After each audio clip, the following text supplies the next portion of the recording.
All right, shalom, shalom.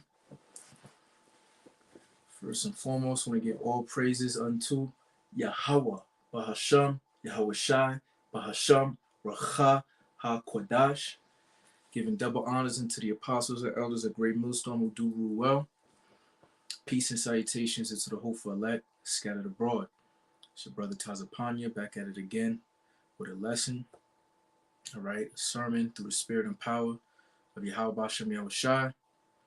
Lord willing, this is edifying to the elect. Shalom. Unto to the elect, the Bayath Dawadah, the house of David. All right, the 144,000 men governing body that will be reigning as joint heirs with Yahweh Shah in the kingdom. Also, a shalom to the large, innumerable multitude, the rest of the 1/3 of men, women, and children. Okay. Shalom to you, speckled bird brothers, all right, that are scattered among the heathen that do look like the heathen, but your forefather, your patrilineal lineage, all right, goes back to a so-called Negro, Latino, and Native American of Negro Indian descent. All right. To you, we say shalom. We're going to get right into it. As you can see, the topic, it says, the Lord did not forsake his people, man. This is why he left a remnant. And I was asking the Father through the Spirit, and of course in Yahweh Shah's name, for some inspiration into a lesson. And I was stumbling upon First Samuel because I was going to do a lesson on, Lord willing, I'll still get to it. David and Goliath, man. I might be starting to do a little bit more, what's the name, Bible stories and how it links up with modern day times that we live in.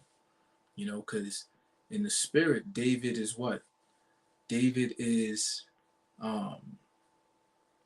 what's the name, a representative or symbolic of the elect, man.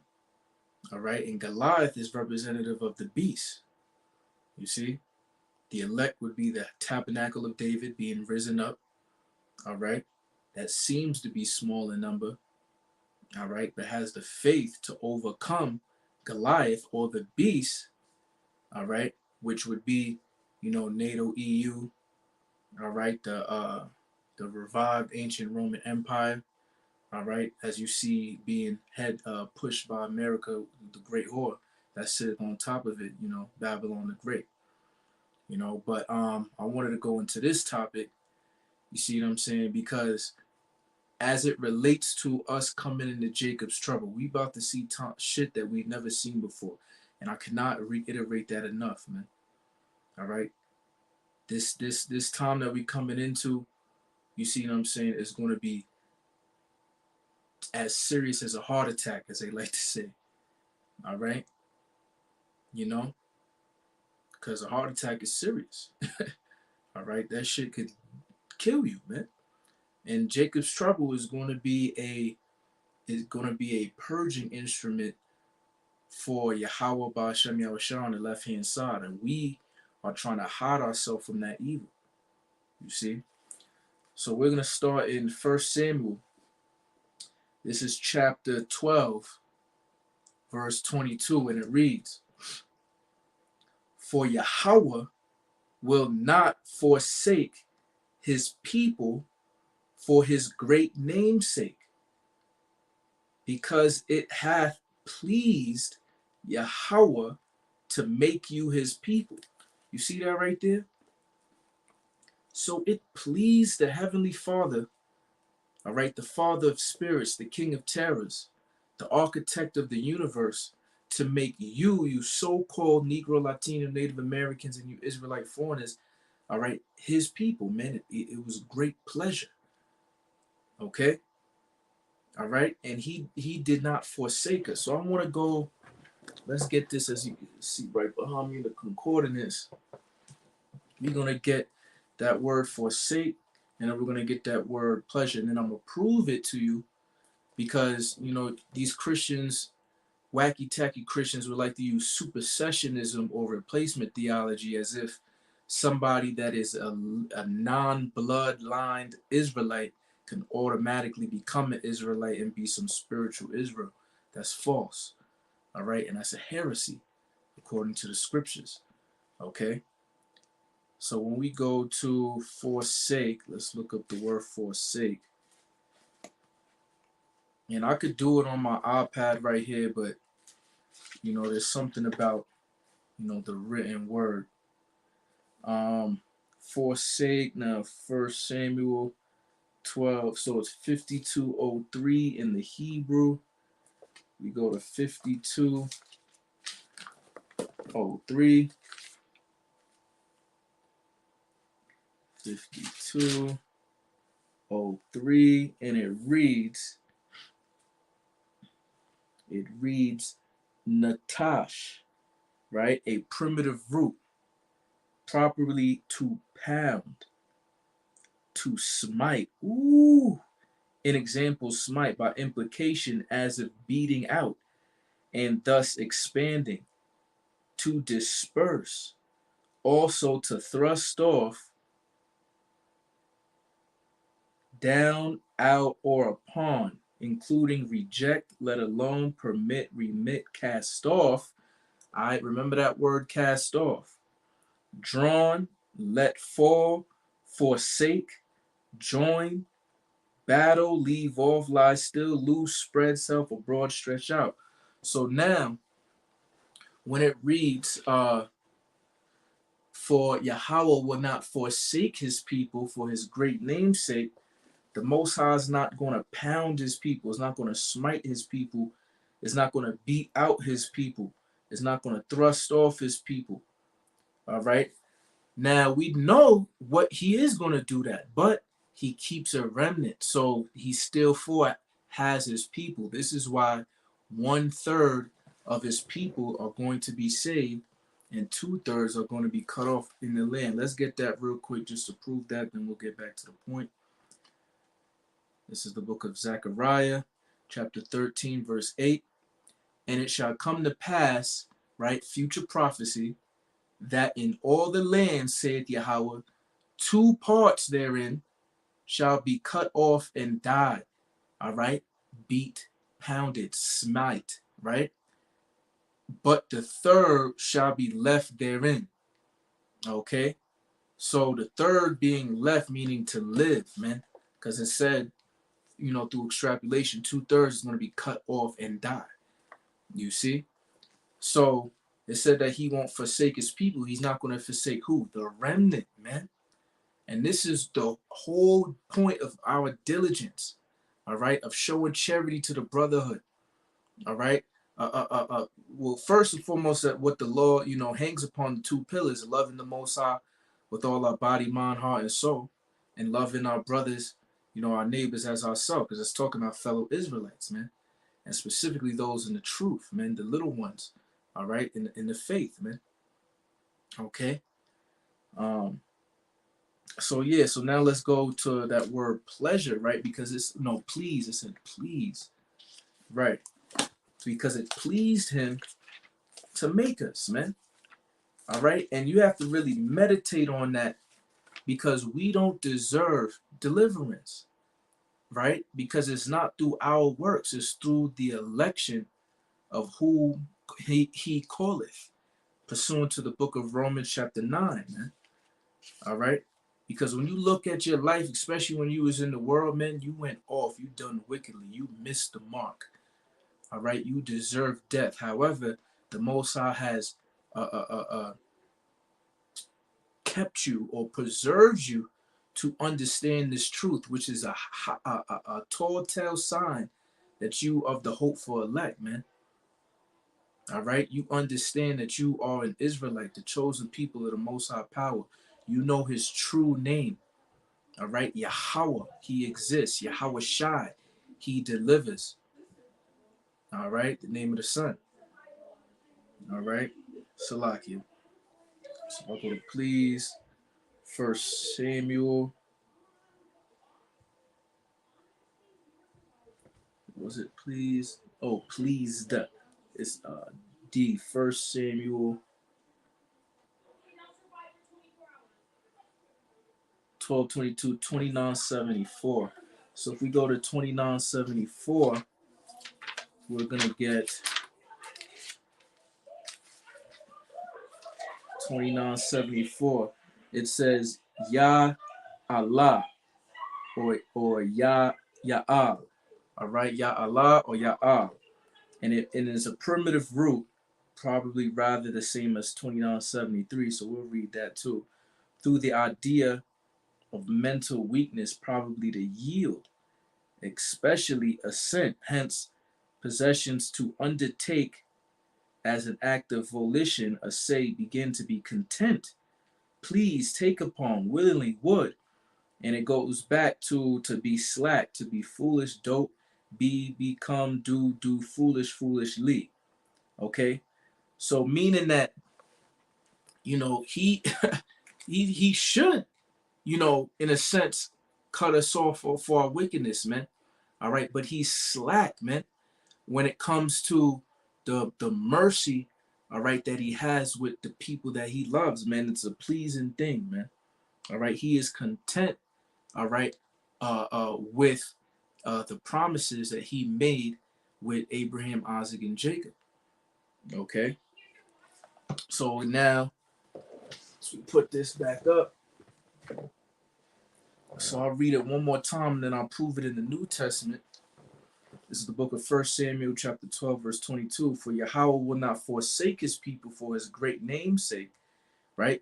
And see, this is why his name is important, because his name is great, and his name is Yahweh, all right? And his son's name is Yahweh Shai, all right? So because he exists, right, he's not going to forsake his people, man, because Yahweh, the one that does exist, all right, our power, all right, he has a chosen people, which are the Israelites.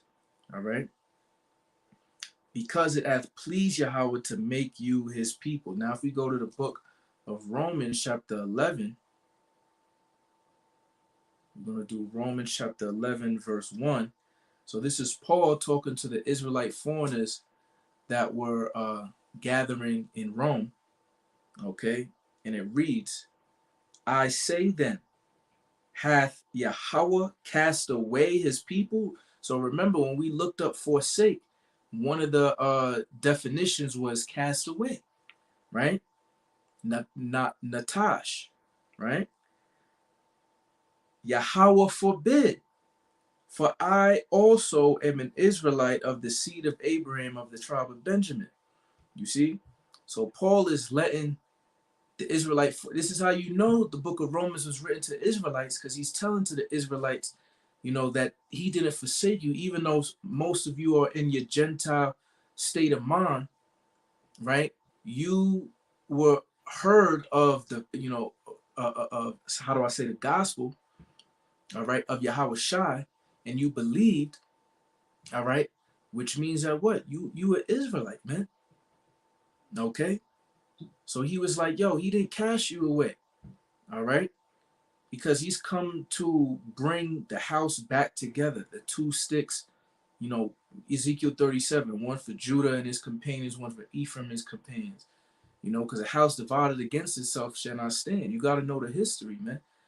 All right, the Judeans, all right, a lot of the southern kingdom, all right, was going against and not looking at their northern kingdom brothers, all right, as brothers, because of the history of the Assyrians and going through even through the Hellenization period and people that forgot their nationality, man. All right, this is kind of even still in Jake terms today. Me being also like Paul a Benjaminite, all right, a so-called Jamaican, all right, is of my father's lineage. Okay, I'm the first born in America. All right, my mother was born in Panama. I was so on both sides, but you are who your father is. All right, and compared to, let's say, family members or even the older generations, I'll be looked at as, which I have been told, a Yankee boy, or you go to Jamaica, or a foreigner. You see what I'm saying? You're not looked at as a true or real Jamaican. You can't speak real patois. You see what I'm saying? So on and so forth, man. You know what I mean? Because you are outside of the land and you have accompanied or imitated customs of what they think should be your true customs. And this is how, the so-called Jews looked at, the Gentiles, which were Israelite foreigners, man. This is why the Apocrypha and going into the Maccabees is so quintessential to understanding, this truth, this gospel, man. All right. So it goes on to say, right, for I also am an Israelite of the seed of Abraham of the tribe of Benjamin. So I got a quick precept also right here in the book of Psalms. Let's see what it says. Psalms 94:14. This is the book of Psalms, chapter 94, verse 14. Ooh, the Spirit. For Yahweh will not cast off his people, neither will he forsake his inheritance. You see? So we're the Most High's inheritance, man. You see, and this is why, Esau is such a vile and profane person, as it says in the book of Hebrews, because it sold his birthright, man. All right, he was the firstborn son, but this is how it was set up to be anyway. You know, and imagine if you have inheritance from the one that created everything. This is why Yahweh Shah said, in my father's house are many mansions, man. The kingdom, it has no eye have seen, no ear have heard, the things that the Most High basically has in store for us, roughly paraphrasing, man. You see what I'm saying?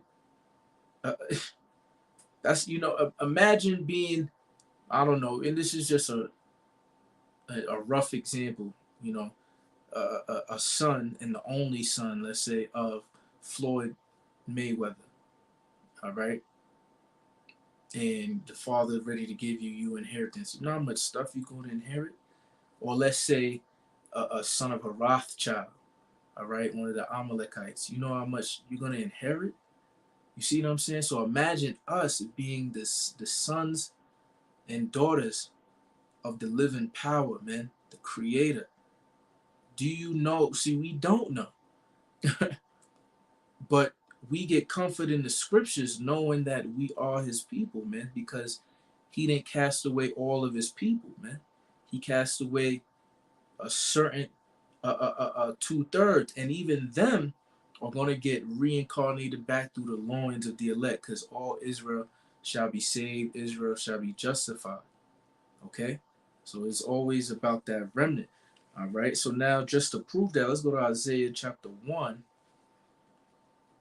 Isaiah chapter 1, verse 9, and it reads, except Yahweh of hosts, of armies, right, had left unto us a very small remnant, we should have been as Sodom, and we should have been like unto Gomorrah. Now, that's not talking about, doing what the Sodomites did, even though a lot of our people are in that Sodomite spirit. But it's talking about be destroyed the way Sodom and Gomorrah was destroyed. How was Sodom and Gomorrah destroyed? By fire, man. All right? And is not even inhabited into this day, man. You see? So that's why I said that, through the graces and mercy of Yahweh Shem Yahushai, he left a remnant. All right, a remnant is something that is a remainder. You know how you was in taking your pre-algebra and all of that back in school, your grade school and all that, and you had to do your long division and you had the R, remainder. You see what I'm saying? You big numbers now, right? And then how much does this divide into this number, right? And you get the approximate number with a remainder of a very small number. You see, that remainder is the elect, because there's going to be Salakia, as the scriptures say, many shall be slain of the Lord. This is the times that we're coming into, man. And this is why I brought out this topic. You see what I'm saying? Because we have to know that the Lord is dealing with us, man. And we have to make that sure by giving diligence, man. We cannot give up now, man. You know what I mean? We gotta keep praying for the Most High to not take his spirit away from us, man. All right. Shake off the demons, through prayer and fasting. All right. Staying in this word, man. All right. Because the the darkness can't comprehend the light. This is the light, which is the word, which is Yahweh Shah. He's in the volume of the book. So we constantly read this. We constantly, putting that ultraviolet rays, you know what I mean, unto any darkness that these left hand demons might be on you, man, because we gotta die daily, man. Remember, we still in this flesh. We looking for them new bodies. All right, download with the laws download so we can never go off, man. That's what we looking forward to. We hate going off, you know, because the scriptures say love the good and hate the evil, man. Right? So this is what we doing, man. We trying to make it to the kingdom, man. We trying to be that remnant. We trying to be the elect. All right. We trying to be not forsaken on this first trip. We not trying to experience the second death, which is what America being destroyed by thermonuclear destruction, man. We don't want that. All right, because we see it's to come. All right, because World War III is prophesied in the scriptures, man. And Russia going to be the first one, so to speak, to press that button and turn the key. All right. And the spirit of the Lord is going to be in the missiles, man. They ain't going to miss 200 million of them. All right. Warheads, connected to, the various, missiles or whatever. But, to keep it, short. All right. The Lord, which his name is Yahweh, and his son's name is Yahweh Shai. All right. They didn't forsake his people. Yahweh Shah came to die for the Israelites. Okay. And knowing your true nationality is quintessential, like I said before, because when you go into the book of Revelation, the kingdom of heaven, all right, has 12 gates. How you gonna get into the gate and each gate got a name of the tribe, man? Of each tribe of the 12 tribes of Israel. It's only for the Israelites, man. All right, talking about that rulership position. That's what we're talking about. All right, there's going to be other nations in the kingdom, but what? They're going to be in slavery, man. All right, because when you do your history, they all put us into slavery, and primarily Esau, Edom, which is going into the hardest of the hardest hardcore slavery, man. All right, and then they're going to be Obadiah 118, man. But the point is, it's all about the elect. It's all about the elect, the election, man. Okay, because the rest is blinded. All right, so it just proves to you from Old Testament, New Testament, the Most High did not cast away his people, but it's going to seem like he's going to cast away 2/3 of his people, man, because they have to know it by through death, by pain, man. Right? Because they refuse to listen to the mouth of the Lord, which is the prophets, man. All right?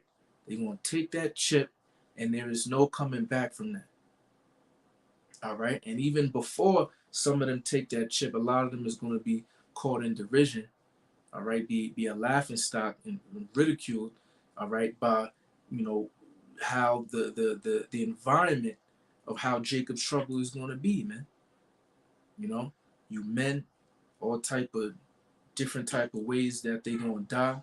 These women gonna be trodden down like the Maya in the streets, pursuant to the book of Micah, chapter 7, verse 10, right? We it's coming into some serious times, man. But I'm gonna leave it at that. You know what I'm saying? Lord willing, this was edifying unto the elect. That's why we say that, because it ain't gonna edify 2/3. Edify means to build up. Matter of fact, before I end off that, let's look up that word edify in the common dictionary. Okay?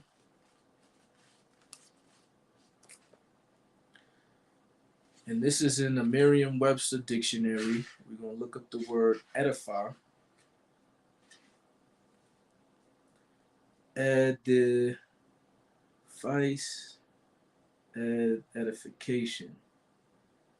All right? Edification. instruction, and improvement, especially in morality, right? And when you go to edifice, it means a large building, because the etymology of edify it literally means to build up. So what are we building up in? In morality, all right? Your morals or your moral compass is guided by what? The scriptures, man. The laws, statutes, and commandments, because it's perfect. Thy law is thy lamp, all right? Which is really Yahweh Shai. You see? Because he's in the volume of the book, man. All right? So this is why we constantly exalt and extol the name of Yahweh Bashem Yahweh Shai. All right, because that's the Yahweh Shai is the only name that we're gonna be saved when, the winds, the destruction, persecution comes, man, and it's coming. All right, especially for those that claim and make videos and are prophets and are Israelites, man, and it really don't matter what type of Israelite you are. You see what I'm saying? But it does matter what type of Israelite you are if you're going to have the covering of Yahweh Shem Yahushua when them days do come. You see? Because not all Israel's Israel. There's an Israel of God or the Most High, an Israel of power. Because Israel's name in itself means Prince of Power. Yah, He, Shah, Prince, Allah, Power. He is a prince with power, of power, man. All right? So like I said, Lord willing is edifying to the elect. You know what I mean? The elect, the elect, the elect. It's all about the elect. All right. And we're going to keep pushing that because it is, man. You know? And Lord willing, all the Akim out there, we see them on, in them chariots, in the on the first go round. All right. So with that, Abba Ball, Kwam Yasharala, Shalom.